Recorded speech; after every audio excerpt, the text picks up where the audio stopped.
Scammers these days are getting trickier and trickier, and now there is a brand new phone scam out there that everyone should know about. It's not that common apparently, but it's still pretty interesting and I thought I'd talk about it. So in this video, we're gonna go over 5 common telephone scams to watch out for, including this brand new one. So first, what is this new scam? You may have already seen it mentioned in the news. It's often referred to as the "Can you hear me" scam. And what happens is the scammer will call your phone number and ask a simple question. It may be, "Can you hear me?" or "Is this the head of household?" or something like that.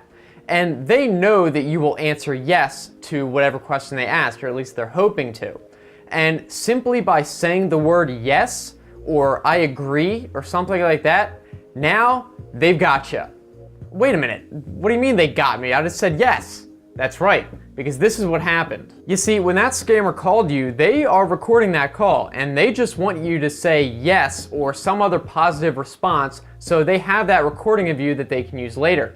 Then they're gonna hit you with some sort of bogus charge to your phone bill or utility bill or something like that. For example, it is possible for some services to apply charges right through your phone bill, such as those hotlines, that you know what I'm talking about. And the reason they get the recording of you is that they will actually edit an audio clip of them saying something like, "Do you agree to this charge?" or whatever, and then tack on your yes response that they had. So now they have a supposed proof recording of you agreeing to charges that you never agreed to.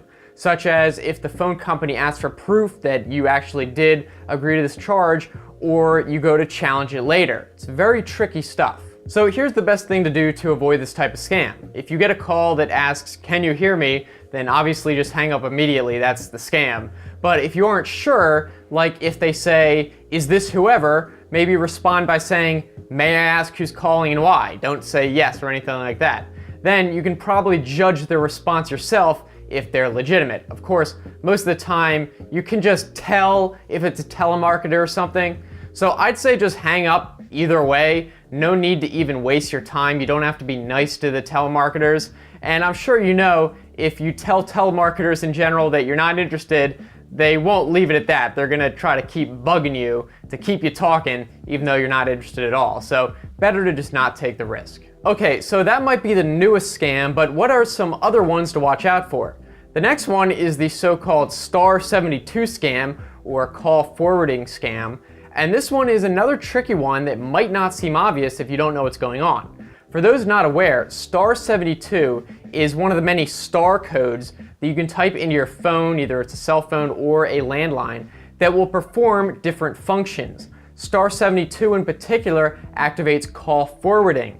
So when you type in star 72, then any phone number, it will then forward all calls to your number to the other phone number that you just typed in.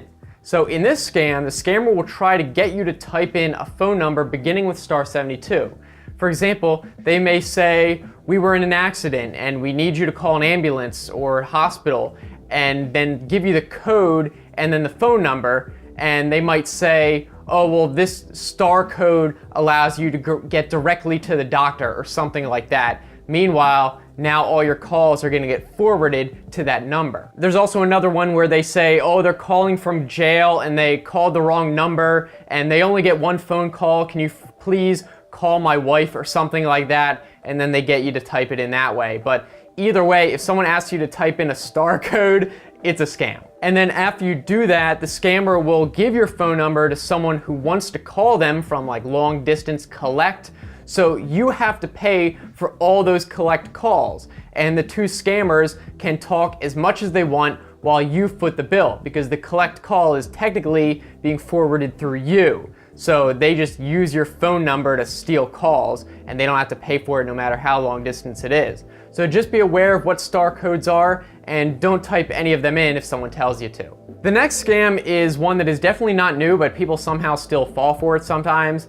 It's the notorious Windows support scam. This is where you'll get a random phone call from someone who claims to be from Microsoft or sometimes from Windows. Yeah, it doesn't even make sense.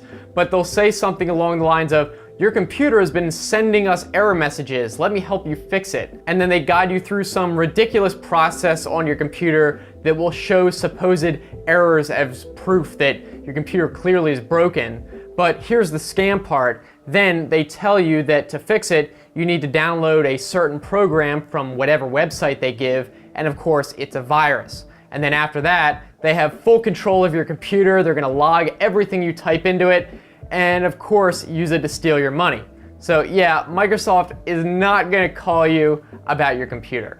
Next up is a more general type of scam, which are fake bank security calls. And I thought I'd talk about this because they are kind of tricky, because sometimes the bank or credit card company will call you if they suspect fraud is occurring. So I thought I'd go over how to be sure that you're not gonna fall for this. So for example, a scammer may call you and claim to be the bank and say that your card has a suspicious charge or something like that.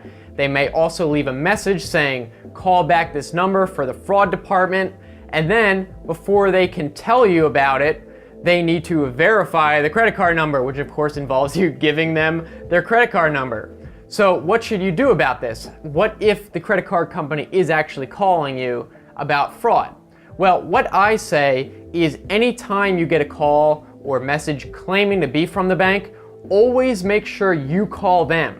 So go to your bank's website and call the official number there, or the one on the back of the card, and have them just transfer you to the correct department.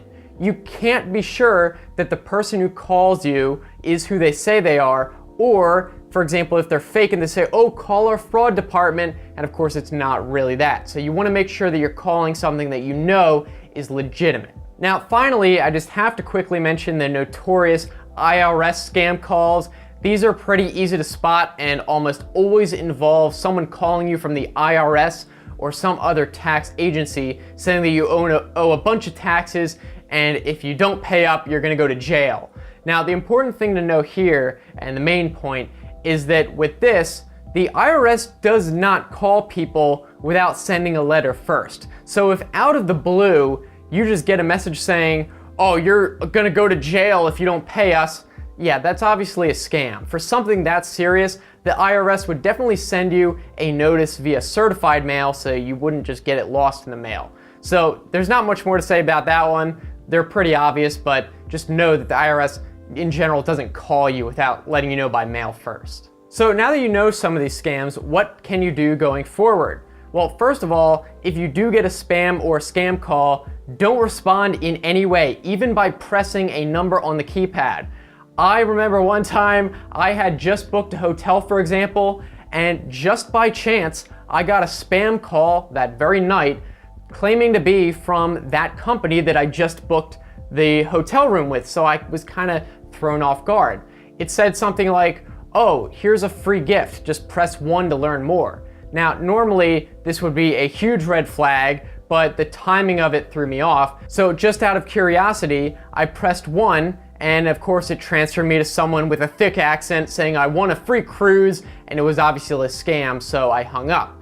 But the problem was, and here's my point, is because I pressed 1 initially, they now knew that my number worked. So they put it on a list of working numbers, or probably sold it on a list. So for literally months afterwards, I kept getting more of the same spam calls every week. It took forever for me to stop getting them. So don't even interact with these spammers or scammers at all, and at best, don't even answer it in the first place. Another thing you can do is there are actually apps out there that will block suspected spam calls. The one I've been using is called Mr. Number. I think it's the most popular one, and it also is on Android and iPhone. Anyway, something like that will use caller ID and community reports to automatically flag phone numbers that are known to be scams or heavily suspected, and just block them, or at least warn you. With the Mr. Number app I just mentioned, you can also look at your recent call history through it, and it will show you reports other people left about that number. So it's pretty nifty. You can kind of see people say, oh, this is a spam call, they wanted to offer me credit card reports, or oh, it's this person calling. It's just good to know. So I guess that's it. Those are some common phone scams to watch out for, and some things you can do to avoid them also. Hopefully you guys found this video helpful, and if you liked it, be sure to give it a thumbs up. I'd really appreciate it. And let me know, maybe if you want me to make more videos like this in the future, I'll try to keep an eye out on new scams that come out and let you guys know about them. Also, if you want to keep watching, I'll put some other videos right here. You can click on these even if you're on a phone, And if you want to subscribe, be sure to do that. I make new videos Tuesday, Thursday, Saturday. And also consider clicking the bell next to the subscribe button so you actually get notified from the new videos, because YouTube's not going to show it to you anyway. So I'm looking forward to hearing from you guys. Let me know what you think. And as usual, thanks for watching and have a good one.